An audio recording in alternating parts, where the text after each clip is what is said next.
Hello, আসসালামু আলাইকুম রহমতুল্লাহ বারাকাতু। এখন আছি আমরা হইলো এই ফুলগাছা, ফুলগাজী ফুলগাজী আছি এখানে। ফুলগাজী দেখছেন, একটা বিল্ডিং একদম পানির নিচে ডুবে গেছে। এই ফ্যামিলিতে থাকারও এখানে কোনো ব্যবস্থা নাই।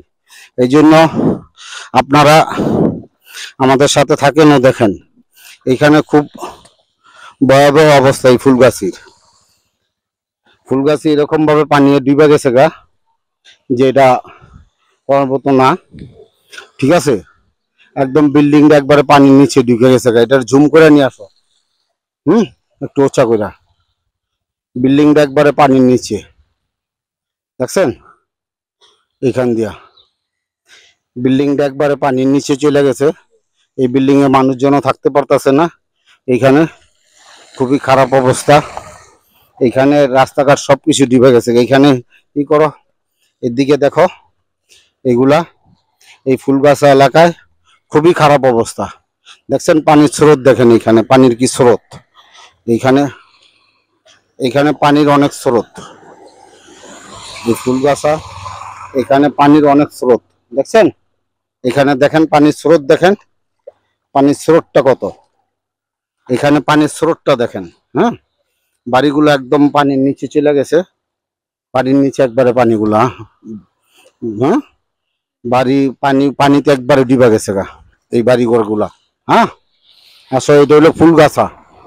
ফুলগাছা এরকম ভাবে, এটা ফুলগাছা এলাকা। এখানে খুবই এরকম ভাবে মানুষ খুবই বিপদগ্রস্ত ভাবে আছে, ঠিক আছে। এই এলাকাগুলা বেশিরভাগই পানির নিচে এখনো। আসো, ওদিকে আসো, সামনে আসো, আসো, ঠিক আছে।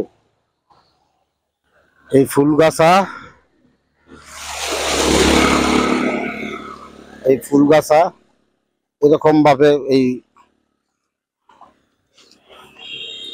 ভাই, এই এলাকার নাম কি ভাই? হ্যাঁ, হ্যাঁ, উত্তর নারায়ণপুর। আর এই সাইড হলো আপনার কুতুবপুর। কুতুবপুর, এই সাইড কুতুবপুর। এই হ্যাঁ, সাইড কুতুবপুর আর ওই সাইড হলো দক্ষিণ শ্রীপুর। আচ্ছা, এটা কোন জেলায় পড়ছে? এটা হলো ফেনী জেলা। ফেনী জেলা। এটা কি এমনি কি থানা কি? থানা হলো ফুলগাজী। ফুলগাজী থানা। হ্যাঁ, ফুলগাজী পোস্ট থানা। অফিস মুন্সিরহাটের সামনে। এটা হলো যে মুন্সিরহাট বাজার। মুন্সিরহাট বাজার। আর আচ্ছা, সামনে হলো যে কালিয়াট বাজার। আচ্ছা, মুন্সিরহাট বাজারের হেনে ফুলগাজী থানা। এই এলাকাটা খুবই প্লাবিত হয়ে গেছে গা পানিতে। এরকম ভাবে এই এলাকার মানুষ খুবই বিপদগ্রস্ত ভাবে আছে।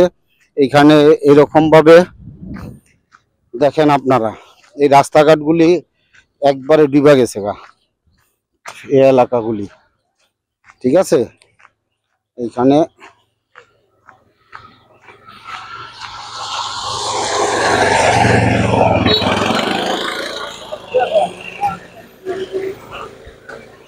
মানুষ যে এখনো বাড়িতে ফিরবো বা বাড়িতে গিয়ে এরকম ভাবে খাইবো, এই অবস্থা এখনো মানুষ নাই। আমরা এই কিছুক্ষণ আগে এই ফুলগাজী এলাকার 12টা ফ্যামিলিকে এরকম ভাবে খানা কিনা একটা লোকের মাধ্যমে পাঠাইলাম। ওই লোকটাকে জিম্মাদারে দিছি। ওই লোকটা নিয়ে এরকম ভাবে ওই 12টা ফ্যামিলিরে তারা ভাগ করে নিব। এইভাবে এরকম অবস্থা, দেখছেন এই এলাকার মধ্যে এরকম ভাবে বাড়িঘর গুলা ডুবা গেছে গা। হ্যাঁ, এই এলাকার বাড়িঘর গুলা একবারে ডুবা গেছে গা। রেঞ্জ করো।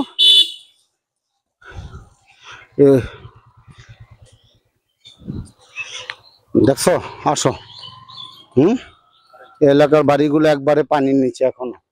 এই এলাকার বাড়িগুলো একবারে পানির নিচে এখনো, দেখছেন? ওই যে টিনের ঘরগুলো এখান থেকে দেখা যায় একবারে পানির নিচে। টিনের ঘরগুলা যে দেখা যায় একবারে পানির নিচে, পানিতে একবারে ডুবে গেছে দেখা যায় এখনো। এইখানেও দেখেন, এদিকে দেখেন এই অবস্থা। এদিকেও দেখেন এই যে বাড়িঘরগুলা। এইখানে এরা গবাদি পশু সব সরায় নিয়ে গেছে। এইখানে এই বাড়িঘরগুলো এইরকম ভাবে পানির নিচে, পানিতে ডুবে গেছে এরকম ভাবে এই বাড়িঘরগুলা। আশেপাশে যা আছে সবগুলাই এরকম ভাবে ডুবে গেছে। এগুলা দেখো, এটা হ্যাঁ, এরকম ভাবে। এটা ফুলগাছি থানা না ভাই?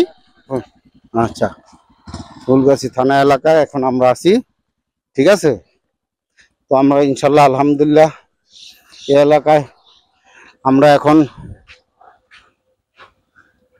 এই এলাকায় এরকম ভাবে 3 দিন ছিলাম। আমরা এই এলাকার মধ্যে এরকম ভাবে 3 দিন ছিলাম। এই সেটাই করো, এই সেট টানো, এই সেট টানো, এই সেটটা একটু আনো, এই সেট টানো। হ্যাঁ, এই সেটটা আসো। দেখেন এইখানে এই যে এই বাড়িঘরগুলো দেখা যাইতেছে, এই বাড়িঘরগুলো একবারে ডিবা গেছে।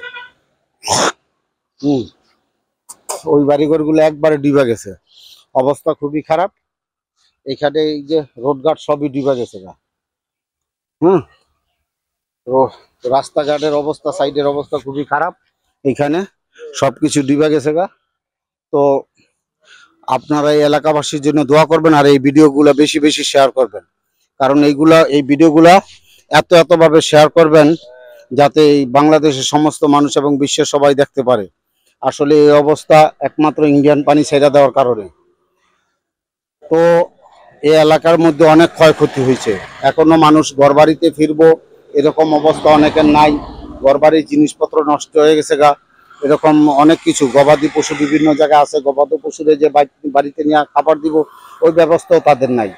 সেই জন্য আপনারা আমাদের জন্য দোয়া করবেন, আমরা যাতে আপনাদেরকে এরকম নতুন নতুন ভিডিও উপহার দিতে পারি, এবং এই নতুন নতুন ভিডিও যাতে আপনাদেরকে আমরা দিতে পারি। এই জন্য আপনারা আমাদেরকে সাপোর্ট দিবেন, আমাদের চ্যানেলগুলো সাবস্ক্রাইব ও ফলো করে রাখবেন, যাতে সবসময় আপনারা এরকম নতুন নতুন ভিডিও দেখতে পারেন। আর আমরা যাতে এরকম অসহায় মানুষের পাশে দাঁড়াইতে পারি, অসহায় মানুষকে যাতে সহযোগিতা করতে পারি, এই জন্য আপনারা আমাদেরকে দোয়া করবেন। আমরা এই মাত্র ফুলগাছা থানার 12 জন ফ্যামিলিকে আমরা এরকমভাবে একটা লোকের মাধ্যমে তাদের কাছে খানা পাঠাইলাম। আসলে সব জায়গায় সবার যাওয়া সম্ভব হয় না, এবং আমরাও এখন শেষ মুহূর্তে আমরাও ঢাকাতে চলে যাবো, এই জন্য আমরা সম্ভব হয় নাই। তো তাদের ওইখানে একজন ওই 12টা ফ্যামিলি এরকম ভাবে দিছে যে এই লোকটার কাছে আপনারা খানা দেন তাহলে আমরা পামু। ওনারা যারা নির্ধারণ করে দিছে ওই লোকটার কাছে আমরা এরকম 12টা ফ্যামিলির খানা দিয়ে দিছি। উনি 12টা ফ্যামিলিকে এরকম ভাবে ওইখানে খানা নিয়ে ভাগ করে দিব। তো আপনারা আমাদের জন্য দোয়া করবেন, আর এই ভিডিওগুলো বেশি বেশি শেয়ার করবেন। আসসালামু আলাইকুম রহমতুল্লাহ বারকাতুহু।